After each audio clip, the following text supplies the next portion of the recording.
Je démissionne complètement. Ah oui, donc tu brûles les ponts derrière toi, tu dis j'y vais à fond. Je me suis rendu compte après que c'était une erreur.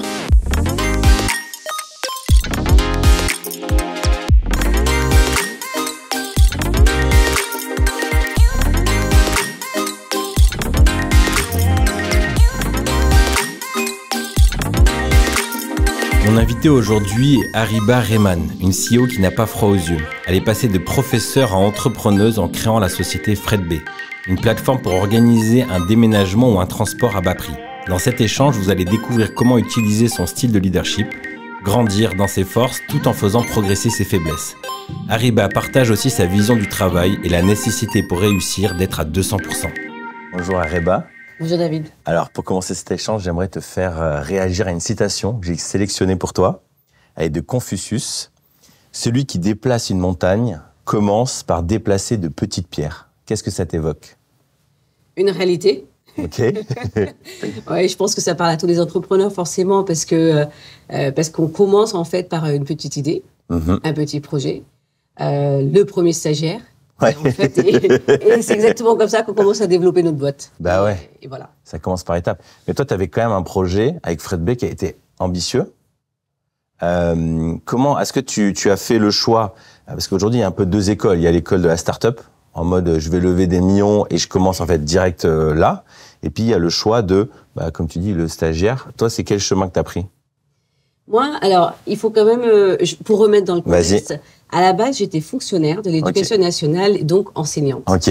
Ce projet est arrivé par hasard, suite à un constat, parce que à l'époque, j'étais de la région centre, je devais me rapprocher de l'Île-de-France, je déménageais, et pour alléger mon déménagement, j'ai vendu mes articles en commande à la maison, donc un canapé, lave-vaisselle, etc., sur eBay. Parce qu'on est eBay, mes ventes étaient annulées dues au prix du transport. Ah ouais, et en même temps, je démarchais les déménageurs professionnels qui me coûtaient un bras, clairement. Ouais. Et là, je me suis dit, c'est juste pas possible. Je commence à faire des recherches sur Internet. Je tombe sur une étude ministérielle qui dit que 25% des camions roulent à vide et plus de 50% à moitié remplis en France. Et là, voilà, la phrase... Une révélation, quoi. Exactement. Et je me dis, allez hop, je fais un test. Donc moi, je suis passée par, je fais un test, je vois ce que ça donne. Et c'est comme ça que petit à petit, j'ai su évoluer. Mais à ce moment-là, tu es encore prof? Non, j'arrête tout. En fait, tu te lances quand même. Donc, tu dis, tu démissionnes ou tu te mets en arrêt, Je démissionne complètement. Ah oui, donc tu brûles les ponts derrière toi, tu dis, j'y vais à fond. Je me suis rendu compte après que c'était une erreur. À ne pas tu penses? Un petit peu, ouais. J'aurais pu mettre en arrêt. Alors ça, c'est par précaution, mais en vérité, c'était pas une erreur dans mon expérience parce que finalement, ça a fonctionné. Mais en réalité, un conseil que je donnerais à un prochain entrepreneur qui veut se lancer, n'allez pas forcément brûler tous les ponts parce que c'est une réalité qu'il y a quand même aussi parfois des complications. Donc voilà, c'est juste par prudence. C'est vrai. Mais en même temps, ça donne quand même une rage de vaincre, quoi. Quand tu sais que tu peux pas revenir en arrière, tu te donnes une énergie. J'avais entendu c'était pas une stat, mais en tout cas une expérience d'un gars qui avait un incubateur et qui disait la plupart des gens qui viennent en entreprise, enfin dans l'incubateur, qui lancent leur boîte, ils ont souvent démissionné et ils ont 2 ans de salaire devant eux, tu vois.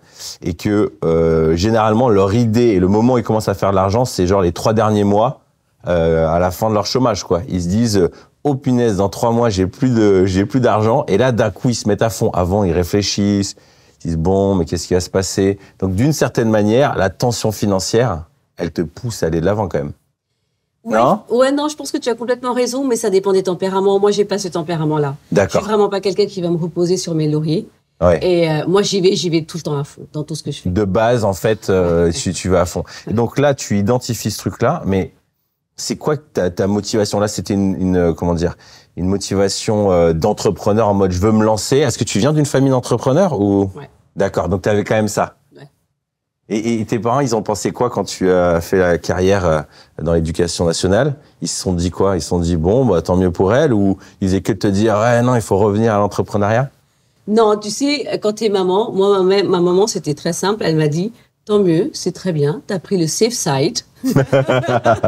Parce que elle, entrepreneur avec mon père, elle dit c'est très bien, Ariba, continue comme ça. Et quand justement j'ai voulu aller de l'autre côté et avoir cette conversion vers l'entrepreneuriat, elle m'a dit mais qu'est-ce que tu veux faire? Mais pourquoi? Surtout que moi j'allais dans un domaine en fait où il n'y avait pas de benchmark possible. Ah ouais. Je suis arrivée avec un projet et ça n'existait pas.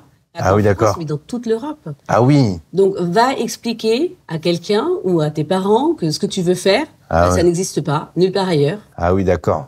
Ah oui, donc c'était vraiment une prise de risque. Mais en même temps, eux, ils avaient aussi pris des risques. Donc, ils connaissaient un peu cette folie. Et eux, ils sont dans quoi?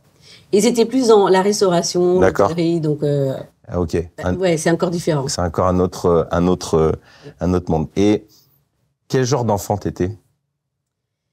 Est-ce qu'ils auraient pu discerner que tu allais devenir entrepreneuse plus tard, tes parents? Eh bien là, avec le recul, oui. Ok. Parce que j'étais certainement intrapreneur, j'étais déjà entrepreneur.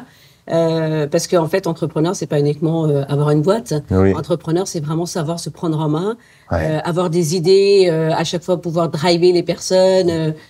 Voilà, donc j'étais un peu le gosse qui ressortait toujours du lot dans les classes d'école, qui était en train d'avoir des nouvelles idées. Voilà, j'étais vraiment l'enfant entrepreneur déjà. Et alors, moi j'ai aussi ma femme qui a été prof, donc je connais bien la mentalité. Et j'ai vu combien ça a été quand même pas évident pour elle de devenir entrepreneuse, parce que on t'enseigne différemment. Enfin, la manière de penser est quand même très différente face aux risques, face aux échecs. Qu'est-ce qui a été le plus dur pour toi à apprendre dans ce changement de monde? Écoute, bizarrement, moi, ça m'a fait du bien de plus travailler. Ok. On va se dire. Voilà. En fait, finalement, je me suis rendu compte qu'avoir 2 semaines de vacances tous les 2 mois, c'était pas forcément ce que j'avais envie. Ah ouais. Avoir 2 mois, j'exagère quand je dis 2 mois parce que tu bosses un peu plus pendant les vacances, mais bon, 2 mois de vacances d'été, à un moment donné, tu te dis, mais qu'est-ce que je fais? Donc, quand, tu vois, j'avais des semaines de dingue et je bossais et je savais que j'étais challengée et en plus, je me suis prise énormément de blagues machistes et en plus, j'ai vu vraiment beaucoup de portes, en fait, qui se sont fermées à mon nez. Mais en fait, moi, ça me donnait encore plus envie. C'était la motivation. Et ça m'a pas freiné, au contraire. Ah ouais. Alors, tu disais de blagues machistes, c'est ça? C'est un environnement quand même du transport qui est pas très féminin. Non. Et en même temps, c'est ça qui t'a donné envie d'aller foncer dedans, j'imagine? Exactement. En fait, je suis arrivée dans un domaine, donc le transport et le déménagement, c'est pas féminin, c'est très conservateur. J'arrivais en plein boom du digital. Donc, je remets ça dans le contexte en 2006-2007. Là, t'arrives et tu te dis, moi, je vais digitaliser, en fait, tout ce secteur-là. Vous allez plus faire de visites à domicile, en fait, des particuliers ou des entreprises. Vous allez faire le cubage sur Internet. Vous allez déposer des devis. Donc, en plus, c'est pas le client qui va vous contacter, les rendez-vous, etc. On va inverser tous les rôles. Imagine le truc. Ils me voyaient arriver et ils m'ont dit, mais non, mais madame, enfin, même pas madame, quoi. C'était la petite nana, on peut se prendre un café et vous ferez ma secrétaire. Non. Ah ouais. Ah oui, donc ça t'a donné la rage. Ouais. En fait, tu t'es dit, toi, là, dans quelques années, on se revoit. Et c'est toi qui bosseras pour moi, quoi. Ouais, c'est exactement ça. Punaise. Donc, t'as besoin de ce combat, en fait. Ouais. Et maintenant, c'est quoi tes nouveaux combats? L'Europe. D'accord. Donc, en fait, avec Fred Bell, nous sommes déjà sur l'Europe, mais évidemment, ça suffit pas d'avoir juste une présence, on a vraiment d'aller conquérir des marchés. D'accord. Et en termes on parle souvent de paliers, de croissance de boîte aussi, c'est quoi les défis de ce nouveau palier, le fait d'être européen, j'imagine du voyage, des rencontres, c'est des cultures différentes? Alors complètement, et c'est intéressant ce que tu dis parce que justement moi je travaille avec une étude qui s'appelle OFTD. C'est une étude allemande qui a été faite, c'est assez simple d'utilisation, mais en fait en fonction des pays, on te donne un peu la culture. Tu vois, du grand public, etc. Donc c'est hyper intéressant de comparer. Ah, génial. Ouais, j'adore ça, donc c'est pour ça que je le cite. Mais alors moi en fait j'ai tout centralisé à Paris. Dans un premier temps, j'ai vu comment ça marchait. J'ai aussi fait des tests avec des country managers locaux dans les pays. Et en fonction de ça, je vois les résultats, comment ça avance, qu'est-ce que ça va donner. Mais ça varie en fonction des pays. D'accord. Mais est-ce que tu es amené à devoir aller trouver des partenaires sur place ou c'est vraiment du digital depuis Paris, tu peux tout gérer? Ah non, on est full digital. D'accord. On peut tout gérer depuis. Donc en fait, le transporteur il s'inscrit et le client s'inscrit et toi t'as pas besoin de les rencontrer quoi. T'as pas besoin de gens sur place pour quoi que ce soit. Enfin peut-être le SAV j'imagine quand même. On a un vrai service SAV. En fait, c'est une marketplace où tu peux acheter des services de transport ou de déménagement en favorisant le remplissage des camions à vide ou à moitié remplis. Donc concrètement, un particulier ou une boîte va sur la plateforme, en 60 secondes dépose sa demande et est aussi accompagné par des experts déménageurs professionnels chez nous en interne pour justement les assister durant toute cette phase fastidieuse de recherche de déménageurs professionnels. Et ils ne font absolument plus rien. Ils reçoivent en fait en quelques minutes parfois ou même en quelques heures, j'ai envie de dire, allez, en 3 heures, tu as déjà 5 à 6 devis. Ah ouais. Défiant toute concurrence, on est à 40% en moyenne moins cher que les prix du marché. Incroyable. On a un réseau de 8000 transporteurs déménageurs professionnels en France et dans toute l'Europe, donc ça agit assez vite, qui vont venir te proposer des devis. Et toi, tu n'as juste qu'à choisir celui que tu veux en fonction du prix, en fonction de la qualité de sa prestation. Parce que, évidemment, ils sont notés pour chaque prestation effectuée. Et voilà. Et après, ça devient en fait une rencontre, un déménagement classique. Ça veut dire que le jour J, le déménageur, il arrive et puis il fait ton Donc, les transporteurs professionnels, ils ont un vrai outil technologique qui permet de faire cette optimisation. On a même des témoignages en fait de partenaires déménageurs qui disent mais moi ça m'a réduit des coûts parce que finalement je fais tout sur Fredbay. On a un vrai outil en fait de gestion des tournées etc. pour ces personnes-là. Donc ils ont réduit en termes de force commerciale, ils en ont pas. La femme qui était secrétaire finalement elle va pouvoir se concentrer sur quelque chose de plus intéressant. Et le particulier il ne fait rien, il a juste une demande à déposer. Ah ouais. Incroyable. Et t'as pas eu de concurrent qui s'est dit tiens là il y a un marché qui veut venir, tu restes encore seul dessus.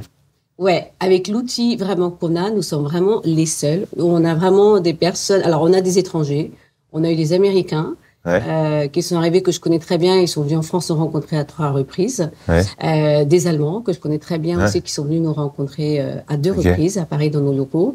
Alors les Français aujourd'hui, on est vraiment les seuls à avoir cette vraie marketplace. D'accord. On ne fait pas de vente de leads derrière. Donc, on est vraiment une vraie marketplace. Et donc, du coup, pour l'instant, ta croissance, tu peux suivre ton chemin. Parce que parfois, quand tu es sur des business comme ça qui marchent bien, tu as un concurrent qui vient, qui va prendre un peu toute l'expérience que toi, tu as eue avec le temps, il va copier, il va faire une levée de fonds plus grosse que toi, donc il va aller plus vite.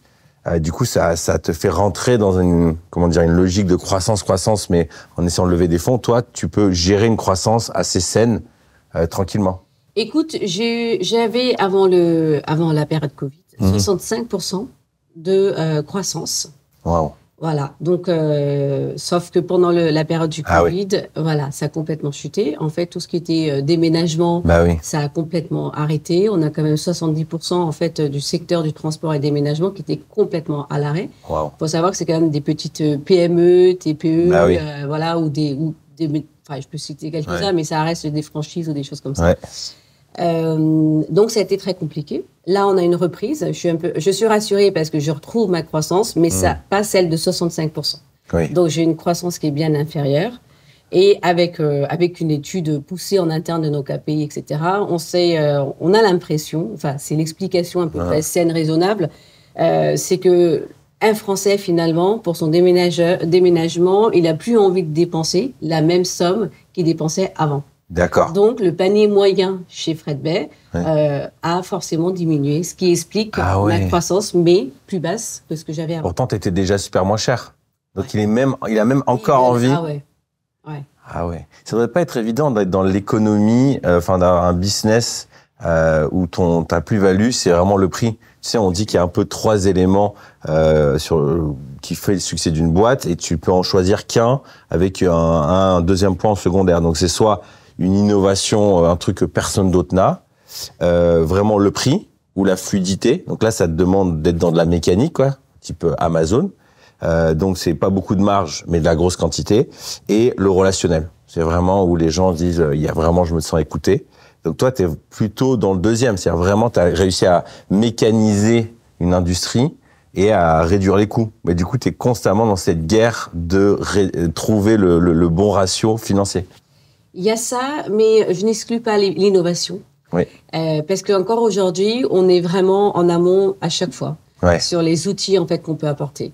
On a été très en amont à proposer un outil en fait de géolocalisation pour toutes les entreprises, déménagement, transport. C'est-à-dire qu'en fait, via leur outil, une application dédiée à nos transporteurs déménageurs, c'est-à-dire que eux, ils sont dans leur camion, ils arrivent, ils vont ouvrir l'outil et tout de suite, en fonction de la capacité dans leur camion et en fonction de l'itinéraire qu'ils ont pris, on est capable de leur dire quels sont tous les ramassages qu'ils peuvent faire sur leur trajet. Ah oui, donc t'es allé loin, là. On l'a fait il y a déjà quelques années. Ah ouais. Et en fait, à chaque fois, on continue. On a une équipe technique en interne. Donc, l'avantage, c'est qu'on est aussi propriétaire de tout. Génial. Chez Fred Bay. Donc, ça nous permet à chaque fois d'être à la pointe de la technologie assez rapidement. Donc, on a cette avance. Et comment t'as fait pour rentrer dans cet univers du digital, de la tech, alors que toi, tu connaissais rien à ce monde-là? T'as pris des associés? D'accord. Ouais. Je me suis associée avec 2 ingénieurs en informatique. Oui, ça aide. D'accord. Commencer par ça. Et justement, on dit souvent qu'en tant qu'entrepreneur, une des forces à avoir, c'est la capacité de s'entourer de gens complémentaires. Est-ce que tu peux me parler de la complémentarité avec tes associés? Déjà, ils ont vraiment, eux, tout ce que je n'ai pas. Ok. Et il y a beaucoup de choses que je n'ai pas. Ok. Par exemple? Je connaissais, j'avais une fibre entrepreneuriale en moi, mais concrètement, je connaissais rien. Qu'est-ce que le management? Je ne l'avais pas. Qu'est-ce que c'était forcément l'écoute? Tu vois, je savais pas. Qu'est-ce que c'est que travailler avec vraiment pour des entreprises, enfin pour des collaborateurs. Comment en fait tu gères cette? Moi, j'ai eu beaucoup de. Finalement, en fait, avec le recul, je me dis évidemment que j'avais pas toute cette partie technique, donc ça, eux, ils l'avaient très bien. Mais la gestion, en fait, de l'humain, le management de l'entreprise, ça n'a pas été simple. D'accord. Vraiment, ça n'a pas été simple parce que là, tu te découvres différemment et c'est hyper intéressant. Et ça, c'est bien d'être bien entouré, justement, et d'avoir des associés qui vont venir en fait te dire. Là, tu vois, t'as merdé. Non, c'est vrai, là, t'as merdé. Peut-être que ça, t'aurais pu le gérer autrement. Et il faut quelqu'un qui puisse te le dire, mais de la même façon, quoi. Ils sont très transparentes et ils arrivent. Et il faut que toi, en fait, tu aies la capacité de l'entendre. Et de te dire, j'entends, je vais travailler dessus et reconnaître que si t'as 2 gars qui te disent que t'as merdé, t'as merdé, quoi. C'est marrant ce que tu dis, parce que tu connais un peu l'énéagramme? Les tests de personnalité. Il y a un des tests de personnalité, moi je suis un grand fan de ça, justement pour travailler en collaboration. Et j'ai un de mes associés, il me fait vraiment penser à toi, c'est plus c'est dur, plus ça l'excite, quoi. Plus en fait on lui dit non, plus en fait, même parfois il y a des embrouilles avec des clients, il aime ça parce qu'il veut trouver un moyen de gagner. Et moi, je suis plutôt un peu créatif, relationnel. Tu vois, je veux que ça se passe bien. Je veux avoir des idées, mais je veux vraiment que tout le monde aille bien. Et en fait, au début, c'était très compliqué entre nous parce que lui, pour lui dire quelque chose, il fallait lui dire, comme tu as dit, mec, t'as merdé là. Enfin, vraiment, il fallait être frontal. Si je lui disais, ouais, bon, fais un peu attention là avec les équipes, il l'entendait pas. Et du coup, moi, j'ai dû adapter mon style de communication à lui. Donc ça, c'était hyper intéressant. Et en même temps, tu as tout à fait raison. Lui, c'est un super ouvreur de portes. Il défonce tout. Et on a vraiment besoin de lui. Mais dans les équipes, c'est sûr que c'est pas le plus facile. Mais le fait de l'avoir dit ouvertement, tu vois, souvent quand on a des séminaires avec les équipes, lui, il dit, bon, écoutez, les gars, je suis désolé. Bon, à des moments, je suis un peu comme ça. Je m'excuse d'avance. Comment toi, t'as fait justement pour cette force que tu as de vaincre, faire en sorte qu'elle soit pas, en gros, un peu un maillon faible à des moments dans l'équipe? Alors, même si ça a été un maillon faible, en fait, ça me dérange pas tant que ça. Ok. Parce que je suis vraiment consciente de mes défauts et moi, j'ai donné la possibilité à mes collaborateurs de me dire, je suis pas d'accord. D'accord. Tu vois, donc j'ai pas de problème avec ça. Comment tu fais s'ils n'y arrivent pas? Comment tu fais si... Parce que toi, en fait, je pense, de ce que je comprends de ton profil, t'aimes bien qu'on te dise, genre, là, ça va pas. Enfin, c'est pas que t'aimes bien. Au contraire, tu vas respecter quelqu'un qui va venir te dire, là, écoute, franchement, je suis pas du tout d'accord avec ta stratégie et il faut qu'elle défende son argument. Mais si tes équipes sont plus en retrait, comment tu fais? C'est-à-dire qu'en gros, j'ose pas trop lui dire. Ben justement, en fait, c'est une relation qui s'établit dès le départ. Bah ouais. Si ils savent que justement Ariba, en fait, elle va prendre le temps déjà de nous écouter et chose que je fais. Ok. Moi, j'ai quelqu'un qui m'appelle à 21h. Ils savent que je suis dispo. Ils savent qu'ils peuvent m'appeler le dimanche. Tu vois, il y a vraiment plein de choses comme ça qui se mettent en place, mais dès le départ. Donc, c'est une relation qui se travaille le premier jour de la personne qui va rejoindre ton entreprise. Et ça, c'est très important. Alors, quand je te disais que dès le départ, par exemple, il y a des choses que j'ai pas su faire. C'est que j'étais peut-être trop la tête dans le guidon, tu sais, à me dire, il faut que je développe, parce que là, j'ai 3 stagiaires et que j'ai besoin de surtout recruter, comment je fais, etc. Là, mes associés, en fait, ils m'ont dit, mais le développement, ça vient. Donc, t'inquiète pas, ton projet, enfin, ton idée, par exemple, par rapport à ça et la technique, voilà où est-ce qu'on en est. Donc, on arrivait, il fallait vraiment que je trouve le temps aussi de me poser pour que eux me rassurent et me disent, voilà, ça avance, t'inquiète pas, relax. Et du coup, tu peux peut-être aller passer un peu plus de temps avec un tel. Ça, c'est pas quelque chose que je faisais forcément d'emblée. Et est-ce que ces compétences que tu as apprises, ça s'est fait avec le temps, ou tu as eu, des petites révélations que tu te rappelles souvent en te disant, ok, là, par exemple, je vais faire...